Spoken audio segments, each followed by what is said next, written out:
What is going on YouTube, and welcome back to another video. My name is Corey, also known as Soul Focus. Let's go ahead and get into it.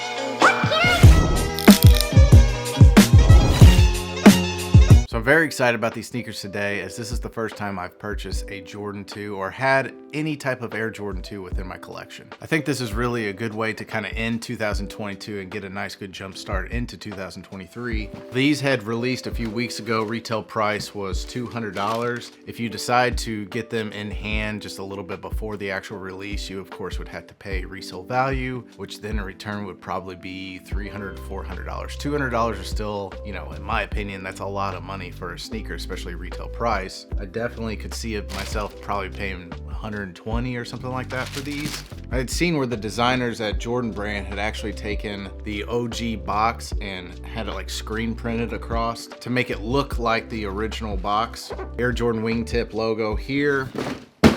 Don't drop it. My size, a 10.5, and this is the Nike Air Jordan 2 in the Chicago colorway. This Air Jordan 2 Chicago had returned in the holiday season of 2022 with its original form to look like the 1986 release. This is dressed in a white, black, and varsity red color scheme. And this Jordan 2 features a white smooth and lizard skin leather upper, paired with black detailing and red contrasting accents to give off Chicago vibe. Topped off with a classic wing logo on the tongue, Nike branded heels and original wing box, and packaging completes the design. So as I stated in the beginning of this video, this is my first Nike Air Jordan 2 that I have ever owned. There are a lot of different colorways in a Jordan 2 that are not popular at all. The Jordan 2 in general is not very popular. I think it kind of dates back to 1987 when these had released. They didn't really market it to be necessarily just a basketball shoe. It was more of a luxury shoe. In order to make it luxury, they decided to have a lot of the materials and the leathers come from Italy, which in return made the shoe very expensive. So we could go into a lot of details into why it's not such a popular shoe nowadays, that down the lines of generations, you know, people didn't want to buy it back then, which then in return would make people not want to buy it as much now. You don't see too many people wearing the Jordan 2s out. It's a pretty simple shoe. There's not really much to it, so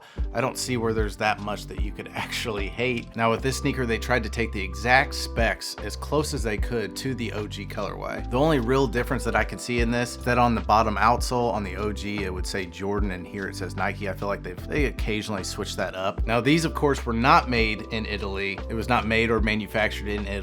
I know the quality of that would be crazy. You gotta also understand that I'm sure it would have cost a lot more to produce this sneaker, which in return that cost would be passed down to us, and this sneaker would not be $200. It would probably be anywhere between $400 to $500. This is one of the first times that they actually come unlaced, which you've seen a lot in all the Jordan 1s. Now, to my understanding, I didn't know this at all. So I thought these were the sneakers that Jordan had broken his foot in, but really it was the Jordan 1s. And then from then on out, after he had broken his ankle, he wore a sort of a hybrid Jordan 1. Midsole was the Jordan 2, and then the top part of the sneaker was the Air Jordan 1 construction. And he wore that for a while until these had actually come out. But Nike and Jordan Brand were in the hot seat. They were getting ready to lose Jordan. You know, Tinker Hatfield is really the reason why Jordan stayed at Nike. Now we talked about the Wings logo, and it comes with this Air Jordan wing tag, which I think was a nice touch. So over this debossed rubber on the tongue, and it's got a ton of padding on the back sock liner on the heel, which kind of reminds me of a Jordan 3. I believe it was made in Vietnam. It's still going to be good quality, but of course, it's not going to be like real Italian leather. It's definitely not one of my favorite Air Jordan sneakers. Jordan 1s are probably the most iconic and the one that most people will decide to wear, and seems to be the most popular in everyone's collection. Last thing I kind of wanted to explain, it came with this little brochure, which I thought was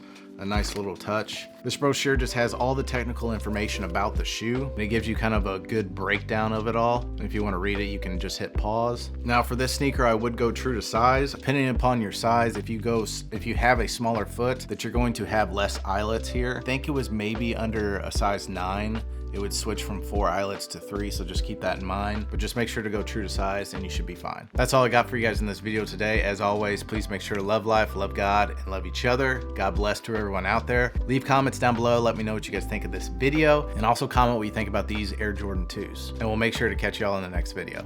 Peace.